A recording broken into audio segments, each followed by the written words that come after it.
Denmark, a small but mighty Scandinavian gem, has captured the hearts of travelers and culture enthusiasts worldwide. You might think you know this charming Nordic nation inside out, but think again. In today's video, we're about to unveil a treasure trove of intriguing facts that will leave you astonished and eager to explore Denmark's rich history, vibrant culture, and stunning landscapes in a whole new light. Number 1, happiest country in the world. When it comes to happiness, Denmark is a true champion. According to the World Happiness Report, Denmark consistently secures a top spot. And here's why: it's all about social equality and a strong sense of community spirit. You see, in Denmark, they've got this amazing thing going on. They believe in taking care of each other, and that's reflected in their social policies. Despite having 9 major political parties, none of them are seriously keen on dismantling the Danish welfare state. The Danes do pay some of the highest taxes in the world, sometimes up to half of their income. Plus, there's a 25% value-added tax on most items and a hefty tax on new cars, up to 150%. You might wonder, why are they so okay with this?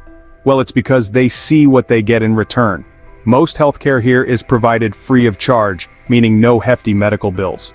University students pay zilch for tuition and even receive a grant to help with expenses. It's this shared belief that everyone should contribute what they can, combined with a robust social safety net that keeps Denmark's happiness levels soaring. This safety net not only supports the young and old but also helps those in need.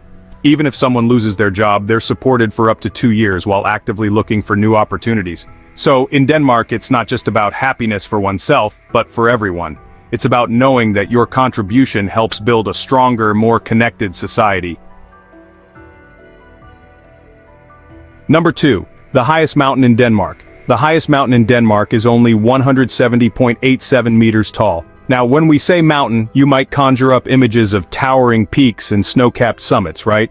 Well, in Denmark, it's a bit different. You see, Maho, the highest spot in Denmark, stands at just 171 meters, or 561 feet tall.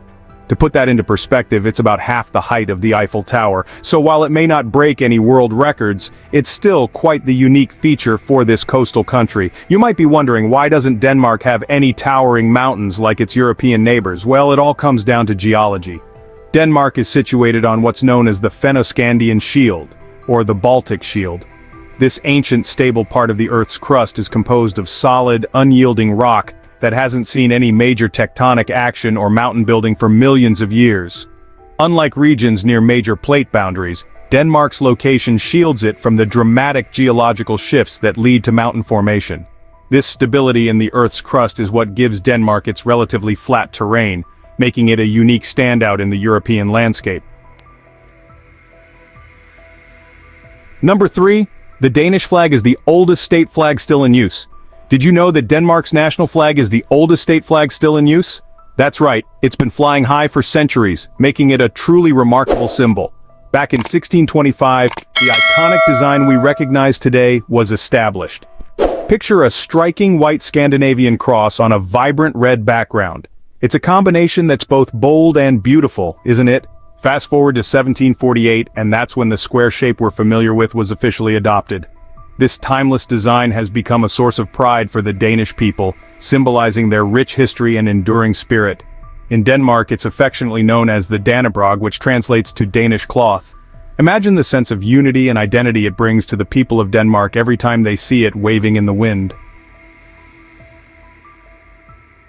Number 4, healthcare and education is free. Denmark takes exceptional care of its citizens' well-being. They've implemented robust public health programs to combat infectious diseases, ensuring everyone stays healthy. Public health nurses offer free advice and support to mothers, playing a crucial role in achieving a remarkably low infant mortality rate. It's a testament to the effectiveness of these initiatives. Danish citizens have not 1 but 2 options for primary health care. Most choose the completely free option provided by general practitioners, but for those who prefer a bit more choice, there's a paid option to see any family physician or specialist they like. Plus, private health insurance is also available for added peace of mind. Denmark's impressive social welfare system is designed to support its citizens in various life situations. This includes benefits for unemployment, disability, old age, and survivorship. And get this, it comes at virtually no charge to all Danes. According to the Danish constitution, anyone who can't support themselves or their dependents is entitled to public assistance. It's not charity, it's a fundamental right that's funded through taxes and assessments. It's a true testament to Denmark's commitment to the well-being of its people. Shifting gears to education, Denmark truly stands out. Education here is not just accessible, it's entirely free. Almost the entire adult population is literate, and they've made 9 years of school attendance compulsory for children between 7 and 16. After the 9th grade, students have a choice. They can enter the workforce or continue their education. Some opt for vocational or training programs, while others head to general upper secondary schools or gymnasiums. And get this, many go on to universities or specialized schools for technical and artistic fields. And let's not forget Danish folk high schools, which have been around since the 19th century. They provide non-formal educational programs for adults, offering a unique educational experience. Number 5. It's an archipelago. This country is actually made up of a whopping 444 islands. That's an island for every single day of the year, and then an extra 79 just for good measure. If you're the type who dreams of island-hopping adventures, Denmark is your paradise. From the enchanting F1 archipelago to the culinary haven of Bornholm and the eco-conscious island of Samsø, you've got plenty of options to choose from. And if you're a cycling enthusiast, Denmark has something extra special for you. They've seamlessly combined island hopping with cycling. How, you ask? Well, their ferries are more than happy to welcome cyclists aboard, and guess what? The interconnecting bridges come complete with bike lanes. It's a cyclist's dream come true. Let's talk about the big three, the heavyweights of Danish islands. We've got Bornholm, known for its unique charm and culinary delights. Then there's Zealand, or Sjælland, which is probably the most famous of the bunch. And of course Funen, with its picturesque landscapes and rich history. Number 6. There are twice as many bikes as cars, cold, damp air and winds that could nearly knock you off your feet. But here in Denmark, complaining about the weather isn't in the cards. It's like these folks have some secret Nordic power. They pedal through Copenhagen's bustling streets unfazed by the chill, even donning shorts or skirts. Because bikes aren't just a mode of transport here, they're a way of life. According to the latest stats from the city of Copenhagen, something incredible has happened. For the first time, bikes outnumber vehicles entering the city center. Can you believe it? 7 out of 10 Danes over the age of 6 own a bike. In Copenhagen, that number skyrockets to a whopping 9 out of 10.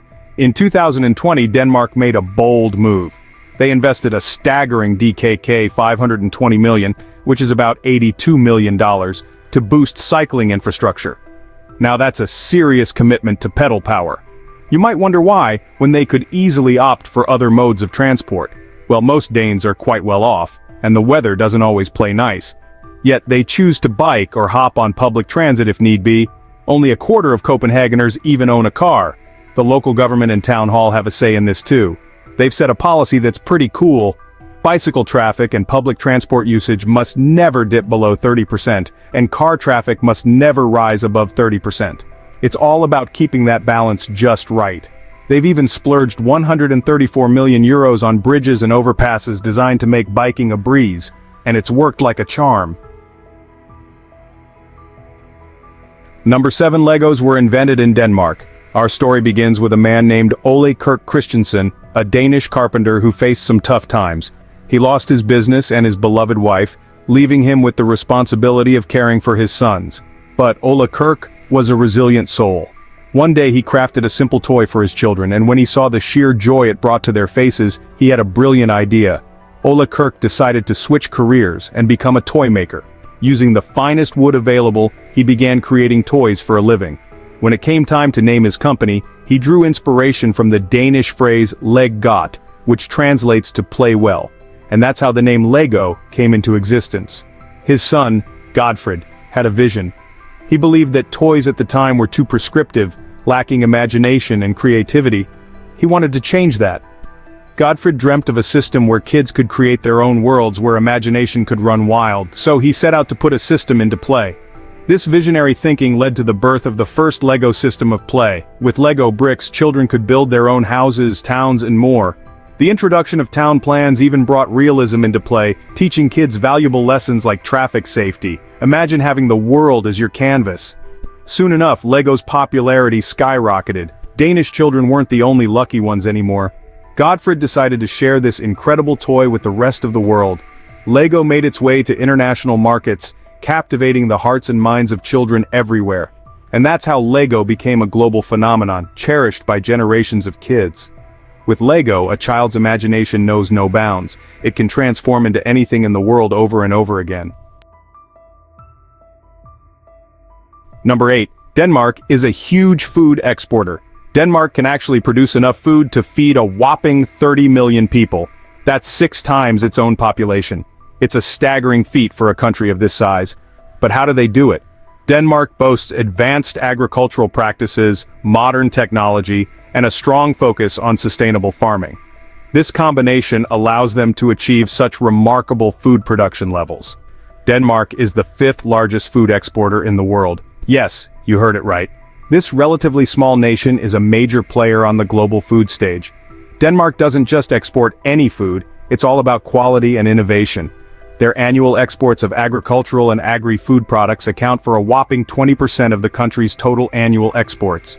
Now that's a significant contribution. From dairy to pork and a wide range of innovative food products, Denmark's export portfolio is truly impressive. Number 9. Walt Disney took inspiration from Denmark. You might be surprised to learn that Disneyland, the happiest place on earth, drew its inspiration from the Tivoli Gardens in Denmark. It was 1951 and Walt Disney was in the early stages of planning Disneyland, but he hadn't quite figured out all the details yet. Walt was in the planning stages of Disneyland when he took his first trip to Tivoli Gardens in 1951, as revealed by historian Michael Klein. So what exactly happened during Walt Disney's visit to the Danish capital? Well, on July 5th of that year, Walt, along with his wife Lily, and his friend Art Linkletter, paid a visit to Tivoli Gardens. Walt walked through the amusement park, scribbling down notes about the gardens, rides, food, and every other detail he noticed. As recalled by Art Linkletter in the book, it seems that Walt Disney fell head over heels for Tivoli Gardens. According to Michael Klein, Walt later described the park as what an amusement place should be. He was enchanted by the gaiety of the music, the excellence of the food and drink, and he was impressed by the warm courtesy of the employees.